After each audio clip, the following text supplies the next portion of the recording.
Code 40, ne pas juger les choix alimentaires. Bienvenue dans ce nouvel épisode de notre série consacrée au code du respect. Aujourd'hui, nous abordons un sujet qui touche à nos habitudes les plus quotidiennes, mais qui peut parfois créer des malaises inutiles, le respect des choix alimentaires. Que ce soit lors d'un repas en famille, d'un déjeuner entre collègues ou d'un dîner entre amis, nos assiettes racontent une histoire, celle de nos goûts, de nos convictions, de nos croyances ou encore de nos besoins de santé. Mais parfois, un simple commentaire ou une remarque mal placée peut briser l'ambiance. Alors, comment réagir avec bienveillance? Comment créer un climat où chacun se sent respecté, peu importe ce qu'il a dans son assiette? C'est ce que nous allons voir ensemble dans ce code 40, ne pas juger les choix alimentaires. Code 40, ne pas juger les choix alimentaires. Les habitudes alimentaires varient d'une personne à l'autre en fonction de plusieurs facteurs, tels que les convictions personnelles, les croyances religieuses, les préférences gustatives ou encore les besoins de santé.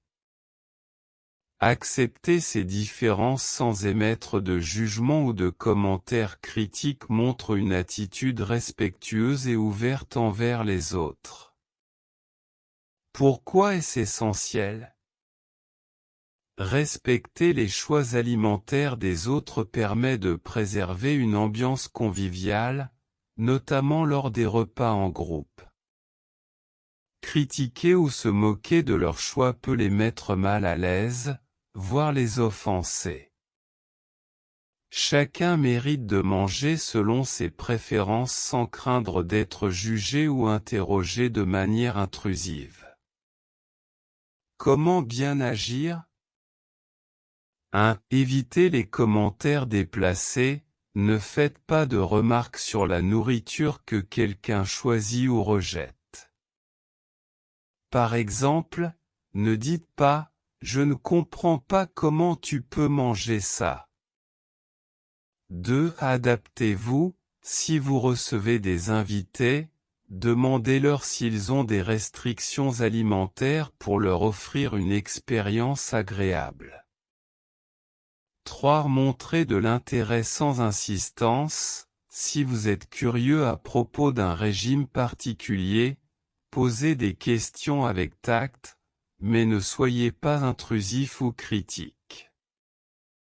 Exemple concret.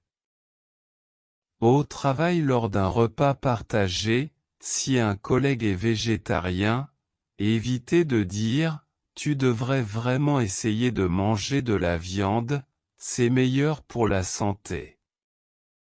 Préférez une attitude neutre ou respectueuse en demandant simplement s'il a trouvé de quoi manger. Lors d'un repas familial, si un membre de la famille suit un régime sans gluten ou autre, respectez ses besoins sans insister pour qu'il goûte quelque chose qu'il ne peut pas ou ne veut pas manger. Conclusion. Ne pas juger les choix alimentaires, c'est faire preuve de respect et d'ouverture d'esprit envers les différences. Ce comportement renforce les relations harmonieuses, favorise une ambiance chaleureuse lors des repas et montre que vous valorisez la diversité des préférences et des besoins de chacun. En montrant que vous ne jugez pas leurs préférences, vous contribuez à créer un environnement où chacun se sent à l'aise et valorisé.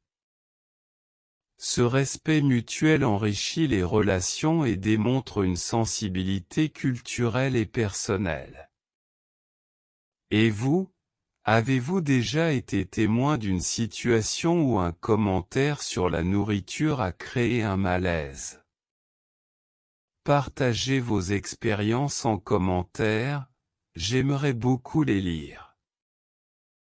Si cette vidéo vous a plu, n'oubliez pas de mettre un j'aime, de vous abonner et de partager autour de vous pour propager le respect au quotidien. On se retrouve très vite pour le prochain code du respect.